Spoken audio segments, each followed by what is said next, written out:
And now, as you can see, things are different over here because the other day it was males, but today it's a matter of females from the word go. And I'm sure, Cliff, the other day you just wanted to ride on these specific motorcycles because these are super bikes. They are not just ordinary motorcycles. Hizi sio safe boda.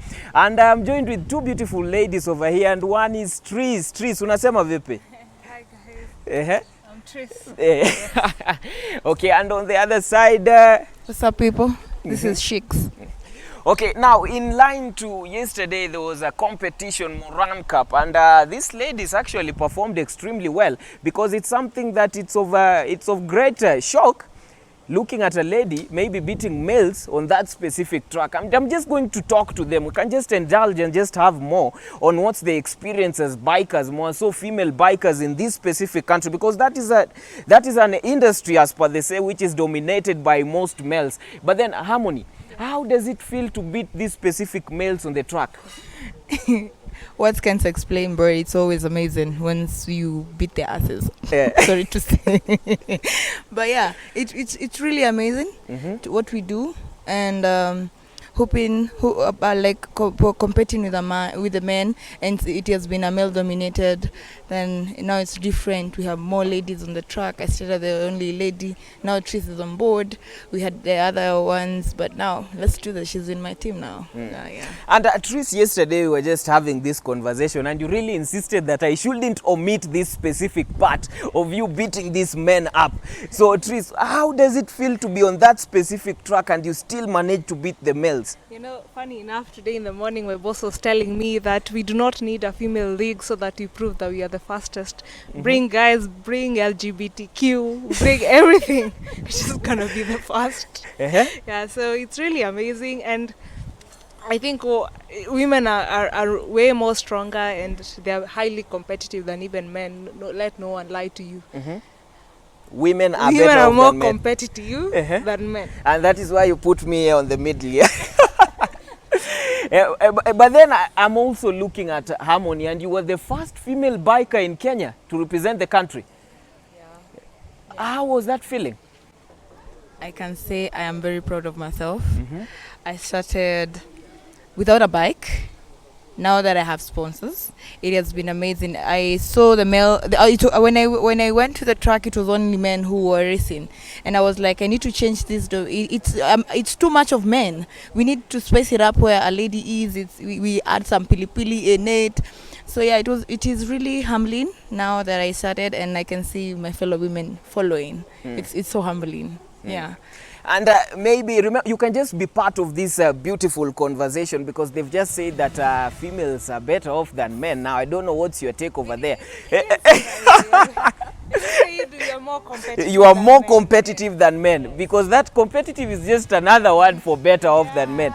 But then how did you start this specific journey of motorbiking, as per they say? I don't want to say motorcycling because it seems like mnaendesha ndudhi. So when did this journey start?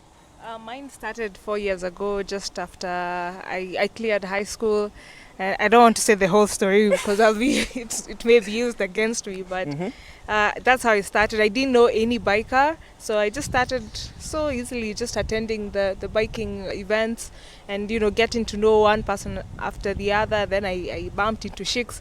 Shix hasn't even saved me as Tris on her phone. She saved me as Njeri.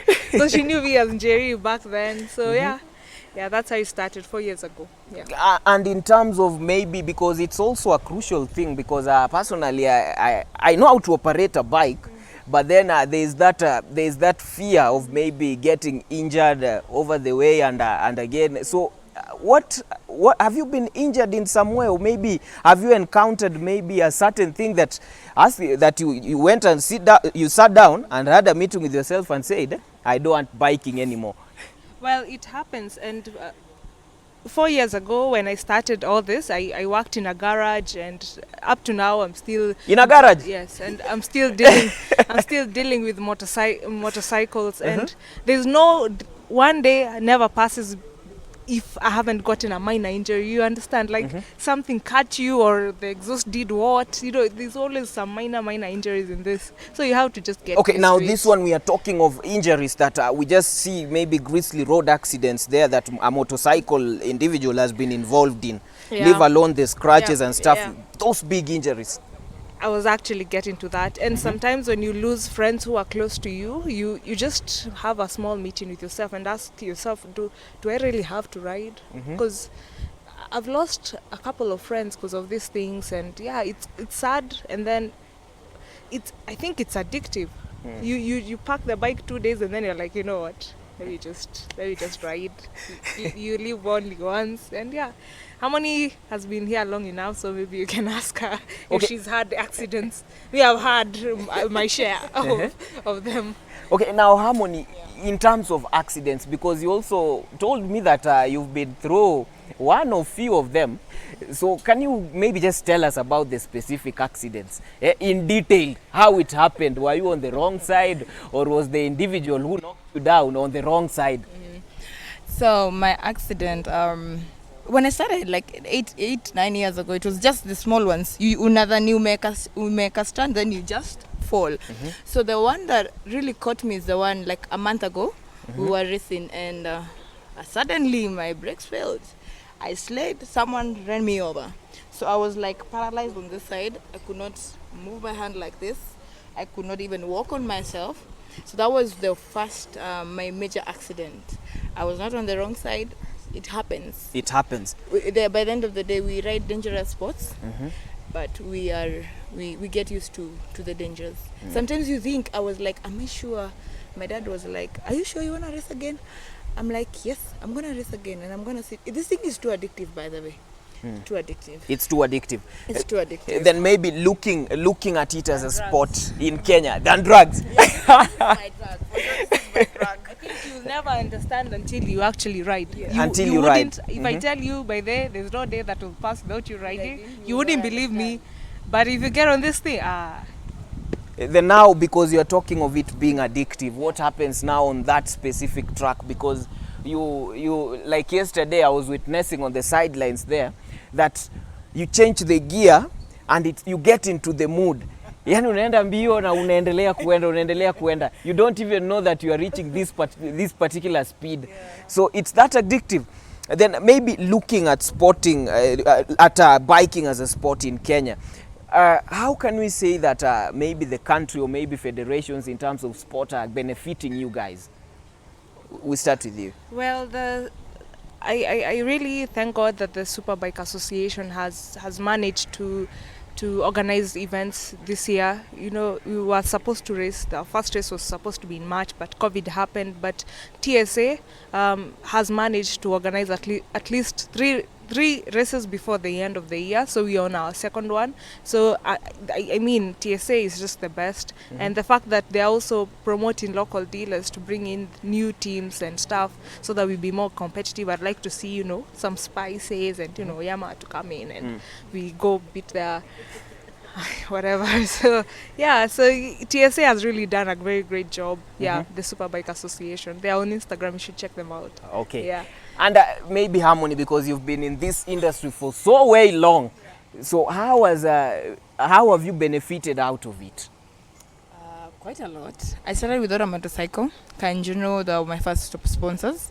Then 4 years down the line, I met these wonderful people, Beth Mobility. They reached out to me, and this is the best. Have you ever longed for something? Then the dream is here. This is the dream now. I'm living the dream. Actually, I don't believe it until you're in the office. You're like, oh shit, I'm still here. Yeah. So I've benefited. Now I'm part of their mechanics. I know how to assemble a bike from scratch. And now I'll be opening a dealership in Thika, courtesy of my sponsors, Beth Mobility. Those are some of the advantage and some of the blessings that have come along in these 8 years. Okay, you've talked about dealing with bicycles, which also reminds me, and I'm sure most of the people are curious about this. Looking at these bikes, so which type is this one and also this one? Do we like categorize them in form of maybe vehicle? We just say ati ile ya ule jamani Vitz, hii ni Platts, such kind of things. Hii ni Prado, hii ni V8. So which one is bigger? when it gets to that, this one is our Land Rover. Eh. This is the now in terms of the way you've described, this is our Land Rover. Eh. So this is a badass bike. This is a Zontes 650 NK. Hii ni mama yao. This is the sport, the CF motor, the sport version of it, and we have the naked, the off-road part of it. But this is the Zontes, the CF motor 650 NK, and what I have here, this is our Vitz. It's the Vitz. Sasa hii ndio Vitz. Yeah, this is our Vitz. Eh. So this is the Zontes 200J. This is one of, by the way, Triss's bike. She has a school, by the way, so courtesy of I got to ride it today, and I am late, which is okay. So this is our Vitz. So this one we basically our device for a new rider or a beginner to start with these ones, and they are very cheap in our office. This one is just going for 175. 175,000. 179, sorry. 179. Yeah, 179. Uh-huh. This one you have to dig a little bit deeper.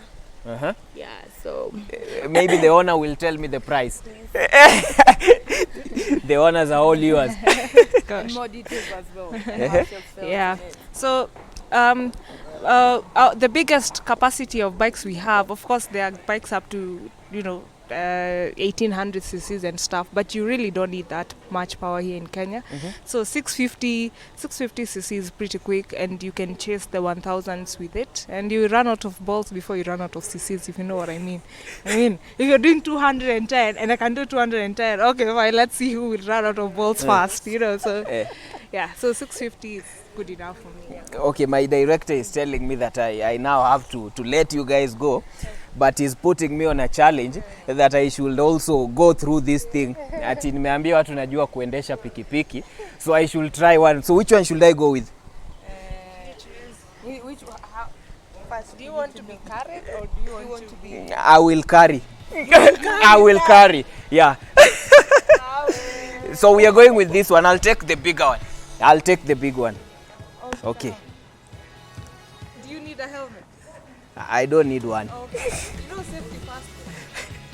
Who's gonna carry your tablet? Okay, now I'm there. You're now the reporter.